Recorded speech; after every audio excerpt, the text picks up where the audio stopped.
Сәлем достар. Бүгін біз сурет салу сабағын өтеміз.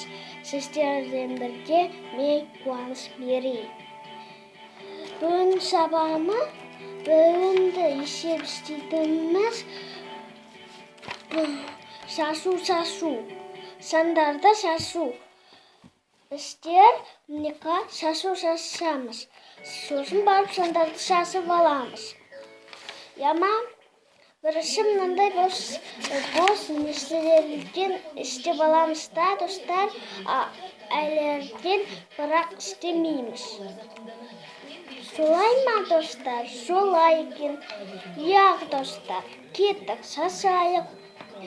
Біз мынақта бірден шашамыз. Өйткені ол бір болады.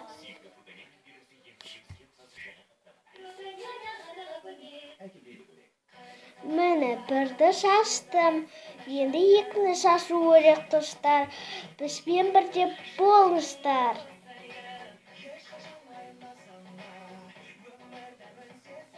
Екіні де шашып біттім. Енді үшті шашу керек.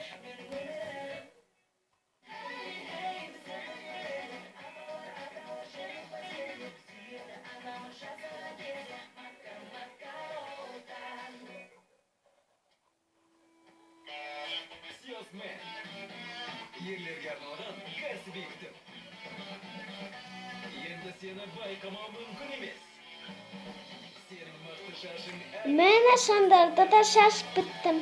Достар, келешекте мұқият болыңдар.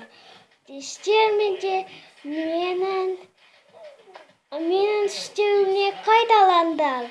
Достар, мен сіздерді колокольчик істеймін. Ал енді сау болыңдар.